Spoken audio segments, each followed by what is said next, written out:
नमस्कार, आप देख रहे हैं आवाम की खबर। रुक करते हैं खबरों की ओर। एआईएमआईएम के नेता ने बोला, सपा, कांग्रेस, जेडीयू और तमाम पार्टियों पर हमला। आज हम दिखाएंगे डायरी महफूज हसन के साथ। एआईएमआईएम के नेता पूर्वांचल सचिव इसरार अहमद से आवाम की खबर पर महफूज हसन की सीधी बातचीत। इसरार अहमद ने बताया कहां से शिक्षा दीक्षा हासिल की और राजनीति में कदम कब रखे, ऑल इंडिया मजलिस इत्तेहादुल मुसलमीन की राजनीति में कब आए, भविष्य की क्या रणनीति है, आइए दिखाते हैं महफूज हसन की खास रिपोर्ट। आवाम की खबर में आपका स्वागत है। हम बात करते हैं इसरार मुल्ला जी से, जो एआईएमआईएम के प्रदेश सचिव हैं और इनके ऊपर काफ़ी जिम्मेदारियां सौंपी गई हैं। इन पर जो है काफ़ी भरोसा जताया है एआईएमआईएम के मुखिया ने। हम बात करेंगे कि किस तरह से इन्होंने अपने जीवन में संघर्ष किया और यहाँ तक कैसे आए। इसरार जी, आपका स्वागत है। इसरार जी, एक चीज़ आपसे जानना चाहते हैं कि आप कहाँ पर पढ़े हैं और आपकी शिक्षा दीक्षा कहाँ हुई है, और उसके बाद आपको राजनीति में आने की प्रेरणा कहाँ से मिली? मैंने शुरुआती शिक्षा यही प्रतापगढ़ से, जीआईसी प्रतापगढ़ से मैंने इंटर किया। इलाहाबाद से मैंने ग्रेजुएशन किया। ये मेरे भाई थे। मैं बचपन से ही हमारे खालू जो है उनके साथ रहता था। वो मजदूर यूनियन में नेता थे और मैंने देखा कि वो तमाम गरीबों मजदूरों के हक की लड़ाई जो है लड़ा करते थे। तो मेरे अंदर भी ये तमन्ना हुई कि मैं मजलूमों को उनका इंसाफ दिलाने, उनको हक दिलाने की लड़ाई लड़ूँगा। इसलिए मैंने ग्रेजुएशन में मैंने कांग्रेस पार्टी ज्वाइन की और वहाँ से मैंने शुरुआत की, राजनीति अपना सफर शुरुआत की। छात्र युवा कांग्रेस में मैं था। 6 दिसंबर 92 को बाबरी मस्जिद शहादत के बाद कांग्रेस से मेरा दिल भर गया। मैंने कांग्रेस का साथ छोड़ दिया। फिर तब से मैं लगातार अल्पसंख्यक समाज के लोगों को, खास करके दलितों को, पिछड़ों को, उनको हक, उनका इंसाफ दिलाने की लड़ाई लड़ता रहा। 2002 के आसपास हम लोगों ने एक संगठन बनाया, minority welfare society. Minority welfare society को प्रतापगढ़ में हम लोगों ने उसके बैनर तले मेहनत करी, जिसमें तमाम गाँवों में लोगों के आपसी झगड़े, प्रॉपर्टी मैटर झगड़े, क्रिमिनल लोगों के झगड़े हुआ, 3-7 दिन कोई तमाम मुकदमे रहते थे। हम लोगों ने तमाम गांव में घूम करके लोगों से झगड़ों को ख़त्म कराने का काम किया। और मैं आज ये बात फख्र कह सकता हूँ कि लगभग जो है 500-550 से ज़्यादा मुकदमे हम लोगों ने जो है अदालतों से ख़त्म कराए। आप प्रतापगढ़ जिले में मशहूर हुए हैं। एआईएमआईएम जब आपने ज्वाइन किया, जब आप ओवैसी जी के साथ में आए, उनकी पार्टी में आए, उसके बाद से आपका प्रतापगढ़ में एक वकार बनने लगा। लोग आपको, बिरादरी के लोग, आपके अल्पसंख्यक मुस्लिम समुदाय के लोग आपको पसंद करने लगे।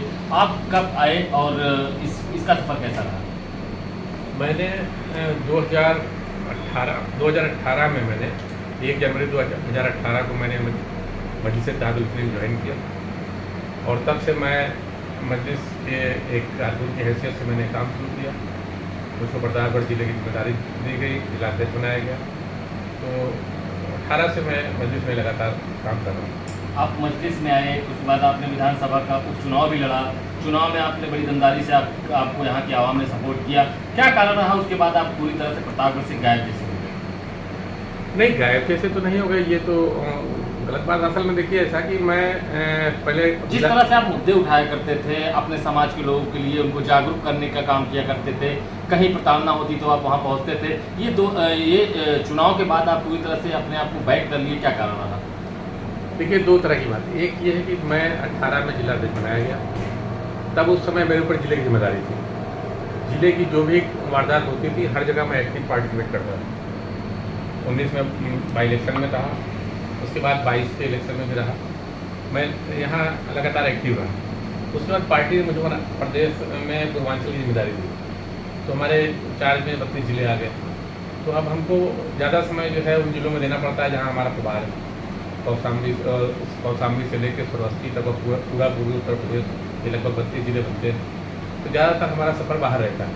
फिर भी मैं प्रतापगढ़ जब भी रहता हूँ तो जुर्म के खिलाफ हर लड़ाई में हम यथासंभव जब भी मैं प्रतापगढ़ में मौजूद रहता हूँ, कोई इस तरह की दुर्घटना होती है मैं मौजूद रहता हूँ। एक चीज़ ये है कि जो लोग बाद में जिम्मेदारी जिन लोगों को दी गई वो लोग क्या कर रहे हैं, वो सवाल आप उनसे पूछ सकते हैं। बाकी हम लोग तो जब भी बताए वो रहते हैं, लड़ाई करते हैं। सर, पूर्वांचल के प्रभारी हैं आप और प्रतापगढ़ जनपद भी पूर्वांचल के अंदर आता है, इसलिए आपसे भी सवाल हो सकता है। नहीं, बिल्कुल आपका सवाल दुरुस्त है। प्रतापगढ़ हमारी जिम्मेदारी में आता हूँ, प्रतापगढ़ की हर लड़ाई में मैं मौजूद रहता हूँ। ऐसा आप कोई नहीं बता सकते कि मैं किस जगह, पहले क्या था फुल टाइम यहाँ रहता था तो आप हमको डेली देखते थे। अभी इस समय जो है ज़्यादातर दौरा बाहर रहता है। 2024 का चुनाव आना है, ऐसे में सभी पार्टियां तरह तरह के कंधे अपना रही हैं। कोई धर्म के नाम पे चुनाव लड़ना चाह रहा है, कोई बैकवर्ड फॉरवर्ड करके चुनाव लड़ना चाह रहा है। तो ऐसे में आपकी पार्टी की क्या रणनीति होगी? आपके यहाँ प्रतापगढ़ में किस पर भरोसा जताएगी आपकी पार्टी? देखिए, हमारी पार्टी लोकसभा में चुनाव में पार्टिसिपेट करेगी और अभी ये बात कहना बहुत जल्दबाजी हुई तो हमारा प्रत्याशी कौन होगा, लेकिन ये पूरी उम्मीद है कि प्रतापगढ़ से लोकसभा का प्रत्याशी कोई न कोई रहेगा। सर, ऑल इंडिया मजलिस इत्तेहादुल मुस्लिमीन अकेले चुनाव लड़ेगी कि अब विपक्षी गठबंधन जो बनते नजर आ रहा है उसमें शामिल होगी? देखिए, अभी आपने देखा कि एक जो है बिहार में एक विपक्षी का एक गठबंधन बनाने की कोशिश की गई, जिसमें किसी भी मुस्लिम सियासी पार्टी को या जिस पार्टी के जिम्मेदार मुसलमान हैं उनको इनवाइट नहीं किया गया। उसका जो नुकसान मैं ये समझना चाहता हूँ कि तमाम वो सेकुलर जमातें हैं जो बिहार में इकट्ठा हुई थी, जिसमें चाहे कांग्रेस के लोग भी थे, सपा के लोग भी थे, बिहार के नीतीश भी थे और बंगाल में ममता बनर्जी थी, उत्तर प्रदेश में 22% और पूरे हिंदुस्तान में 14% आबादी रखने वाले मुसलमानों का कोई भी नेतृत्व, कोई भी नेता जो मुसलमानों की उनको रिप्रेजेंट कर रहा हो उसको उस गठबंधन में नहीं बुलाया गया। सर, तो आप पे आरोप लगता है। तो अगर आप कोई ऐसा गठबंधन बनाना चाहते हैं जिसमें उत्तर प्रदेश हिंदुस्तान के एक माइनॉरिटी तबके को छोड़ करके चलना चाहते हैं, तो सवाल ये उठता है क्या वो गठबंधन सियासी विकल्प होगा? इस पर सवालिया निशान उठता है। अब आप चाहते तो ये है कि मुसलमानों को वोट हमें मिले, लेकिन मुसलमानों के मुद्दे पे बोलना नहीं चाहते। अभी आप देखिए उत्तराखंड में इतनी बड़ी घटना हुई, समाजवादी पार्टी के मुखिया, उनके मुंह में उत्तराखंड की घटना पे बोलने के लिए कोई बात नहीं थी। राजीव गांधी जी भी जो है इस समय राष्ट्रीय राजनीति में विकल्प बनना चाह रहे हैं। राजीव गांधी का भी कोई मुझको बयान दिखाई नहीं पड़ा। राहुल गांधी, माफ करिए, राहुल गांधी का भी कोई इस तरह का बयान नहीं आया। तो ये सवाल है कि इस समय जो सबसे बड़ा मुद्दा है नेशनल पैमाने पर, नेशनल स्टेज पर भी और इंटरनेशनल स्टेज पर भी, हिंदुस्तान में मुसलमानों के साथ डिस्क्रिमिनेशन किया जा रहा है, लेकिन कोई भी सियासी जमात जो अपने आप को सेकुलर कहती है इस मुद्दे पे बोलने को तैयार नहीं। एक बहुत बड़ा आरोप लगता है, जब भी चुनाव आता है, चुनाव का जैसे ही चुनावी सरगर्मी तेज होती है तो सभी पार्टियां आरोप लगाती हैं। वहीं कहीं बड़े बड़े मुस्लिम के बड़े लोग, जिम्मेदार लोग भी कहते हैं कि AMIM उठकटवा का काम करती है। इस पर आप क्या कहेंगे, क्या संदेश देंगे? देखिए, ये सवाल बगैर पूछे कभी भी मीडिया का इंटरव्यू पूरा नहीं होता। मैं ये जानना चाहता हूँ कि अभी गुजरात में चुनाव हुआ, अखिलेश यादव वहाँ चुनाव लड़ने गए थे, कौन सा जनाधार था उनका जो वहाँ चुनाव लड़ने गए? गुजरात में चुनाव लड़ने गए, महाराष्ट्र में चुनाव लड़ने जाएंगे, मध्य प्रदेश में चुनाव लड़ने, कोई उनसे सवाल क्यों नहीं करता? उत्तर प्रदेश में आप पार्टी चुनाव लड़ने आएगी, कोई आप पार्टी से चुनाव के लोग ये सवाल नहीं करते कि आप जो है यहाँ उत्तर प्रदेश में आपका कौन सा जनाधार है। असल में लोग ये चाहते हैं, मेंटलिटी ये बन गई है सियासी जमातों की जो सेकुलर राजनीति करते हैं कि मुसलमान हमारा जर खरीद गुलाम की तरह काम करे, जिसको हमको कोई उजरत मजदूरी न देनी पड़े और वो हमारे गुलाम की तरह काम करे। तो ये अब नहीं होने वाला। देखिए, आपने एक बात कही कि मीडिया का बिना इस सवाल से पूरा होता ही नहीं है। हम आपसे ये जानना चाहते हैं, आप अपनी बात रखिए कि आखिर इस तरह से क्यों कहा जाता है, इसमें कहाँ तक सच्चाई है और कहा जाता है तो क्यों कहा जाता है? जब मानवर काशीराम जी अपना आंदोलन चला रहे थे तो उस समय दलित समाज के लोग ये कहते थे, दूसरे लोग नहीं, दलित समाज के लोग कहते थे कि ये लोग कांग्रेस के एजेंट हैं और कांग्रेस के लिए काम कर रहे हैं। लेकिन वही काशीराम जी का आंदोलन जब आ गया, पावर में आया, तो सारे लोग गायब हो गए। हमारा अभी शुरुआती स्टेज है। अभी हम अभी आपने देखा कि उसका लोकल बॉडी का चुनाव हुआ, लगभग 94-95 सीटें हम लोग की निकली, तो हमारा ग्राफ लगातार बढ़ रहा है।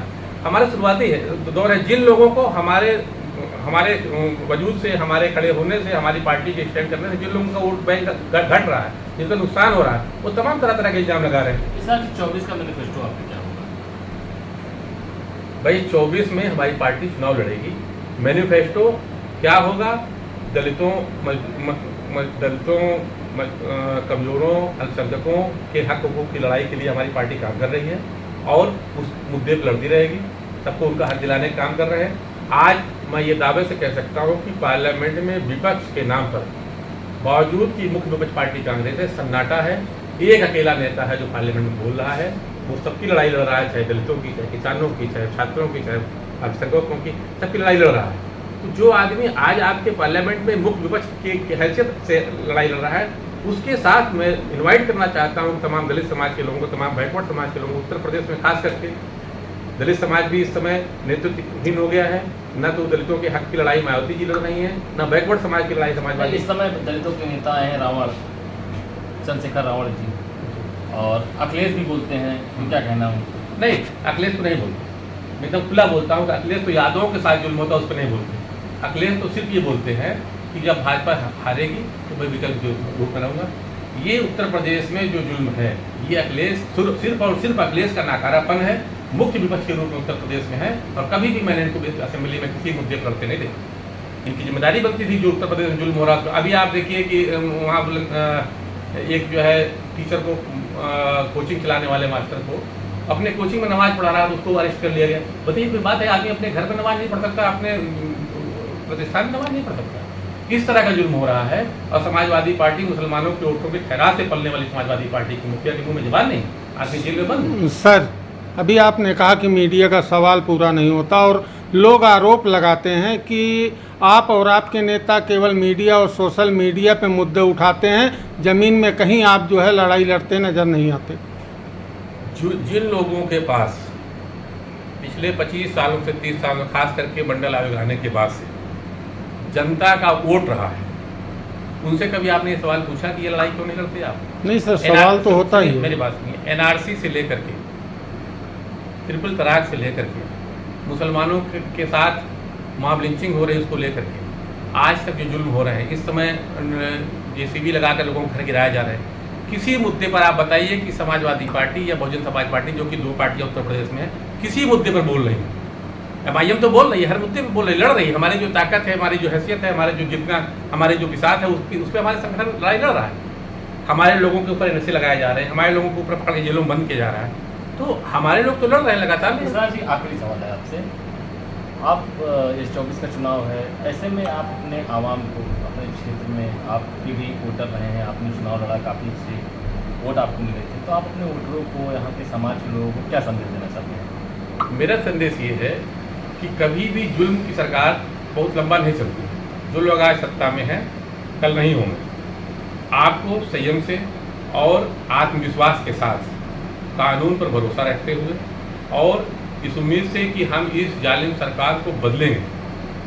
खास करके मैं दलित समाज के लोगों से, बैकवर्ड समाज के लोगों से अपील करना चाहता हूँ कि आप लोग मजलिस इत्तेहादुल मुस्लिमीन के झंडे के नीचे मुत्तहिद हों और हम उत्तर प्रदेश में आपके हक और हुकूक की हिफाजत करने की जिम्मेदारी लेते हैं। अगर आपने हम मजलिस का हाथ मजबूत किया तो वो दिन दूर नहीं जब हर जुल्म के खिलाफ मजलिस इत्तेहादुल मुस्लिमीन आपके बीच लड़ती हुई पाई जाएगी।